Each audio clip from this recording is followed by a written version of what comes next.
বাংলাদেশের ফুটবলে আশার আলো ছড়াচ্ছেন হামজা চৌধুরী। দীর্ঘ অপেক্ষার পর হামজার আগমনে জেগে উঠেছে দেশের ফুটবল। অভিষেক ম্যাচে হামজা চৌধুরীও নিজেকে প্রমাণ করেছেন। এবার বাংলাদেশ দলকে আরো শক্তিশালী করতে বাফুফের লক্ষ্য অন্যান্য প্রবাসীদের অন্তর্ভুক্ত করা, যে তালিকায় আছে বেশ কয়েকটি বড় নাম।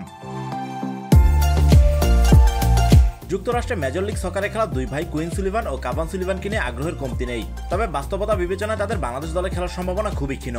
তবে তাদের আরও দুই যমজ ভাই রোনান সুলিভান ও ডেকলান সুলিভানকে বাংলাদেশের বয়সভিত্তিক দলে খেলানোর চেষ্টা করছে বাফুফে। সম্প্রতি রোনান সুলিভানের একটি ইনস্টাগ্রাম স্টোরি সবাইকে আশাবাদী করেছে। বাংলাদেশের পতাকা ও লোগো সম্বলিত সোয়েট শার্টের ছবি আপলোড করেছেন তিনি। জানা গেছে নিজের ইচ্ছেতেই এমন ডিজাইনের পোশাক তৈরি করেছেন তিনি। তাই রোনান সুলিভান নীরবে বাংলাদেশের হয়ে খেলার ইঙ্গিত দিলেন কিনা সেটা নিয়ে এখন চলছে আলোচনা।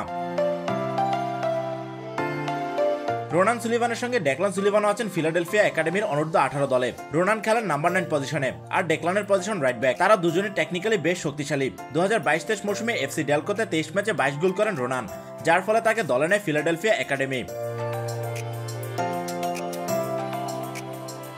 বাংলাদেশের ভবিষ্যৎ চিন্তায় এখন থেকে তাদের পরিবারের সঙ্গে কথা বলছে বাফুফে। সুযোগ থাকলে কুইন সুলিভান ও কাভান সুলিভানকে নিয়েও চেষ্টা থাকবে, এমনটাই জানিয়েছে বাফুফে। এছাড়া সামিত সোমকে নিয়েও চলছে তৎপরতা। মানসম্মত প্রবাসীদের নিয়ে বাফুফের নতুন কমিটি বেশ ইতিবাচক ভূমিকা রাখছে। দিন শেষে তাদের উদ্যোগের সফলতায় বাংলাদেশ ফুটবলের ভবিষ্যৎ নির্ধারণ করবে।